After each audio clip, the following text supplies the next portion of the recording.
बिस्मिल्लाहिर्रहमानिर्रहीम अल्लाहुम्मा सल्ली अला मुहम्मद व अला आलि मुहम्मद।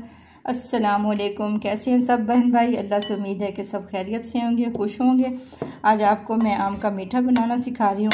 हम बना रहे हैं आम का मुरब्बा। ठीक है, ये मैंने कच्चे आम ले लिए हैं। 3 आम है मेरे पास, यानी आधा किलो आम है। तो इनको मैंने छील लिया अच्छा सा धो के।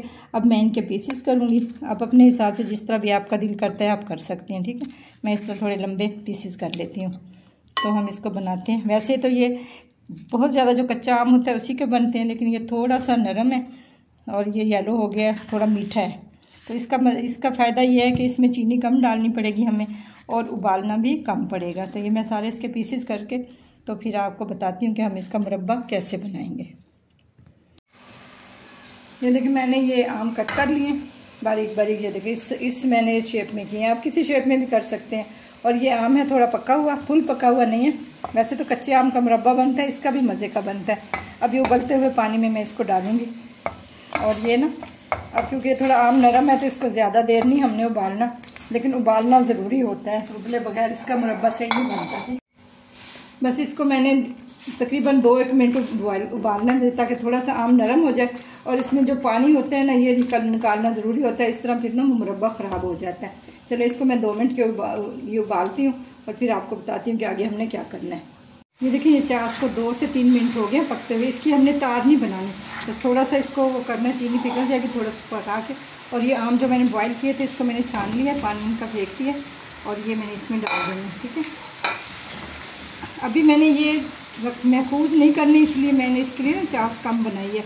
अगर आपने ये साल के लिए महफूज करनी है तो फिर आपको इसकी चाश ज़्यादा बनानी पड़ेगी। और चाश इस तरह बनानी पड़ेगी कि वो एक तार इस तरह करें ना, वो तार सी बने, क्योंकि वो फिर पूरा साल के लिए महफूज हो जाते हैं। ये तो अभी खाने हैं, तो इसलिए मैंने इसके लिए चाश ज़्यादा नहीं बनाई। और साथ में ये देखिए, ये मैंने लिए हैं थोड़े से, ये हैं 4 मग्स। ये देखें मेरे पास 4 मग्स। ये देखिए, ये 4 मग्स हैं और 3-4 हैं छोटी इलायची। ये मैंने तोड़ ली इलायची, ये मैंने इसमें डाल दी हैं।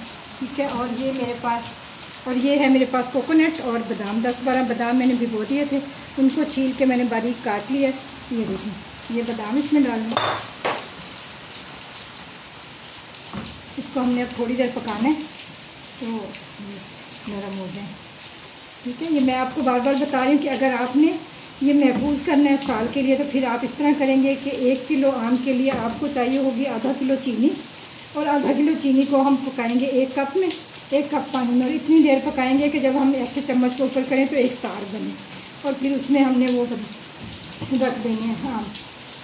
पक्का आम हो आपके पास तो आप फिर चीनी ज़रा कम डालेंगे।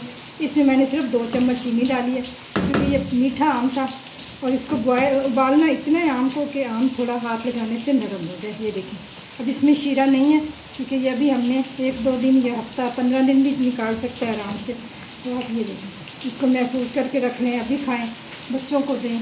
ये देखें, आम भी हमारा गल गया। ये देखें, इसको हमने 3-4 मिनट पानी में पकाया था और इसका शीरा जो है ना बिल्कुल खुश्क हो गया। क्योंकि ये मैंने रखना नहीं है, रखने के लिए ये होता है कि शीरा इसके ऊपर आ जाए तो कि जैसे अचार होता है ना, डूब जाए पानी में, उसी तरह।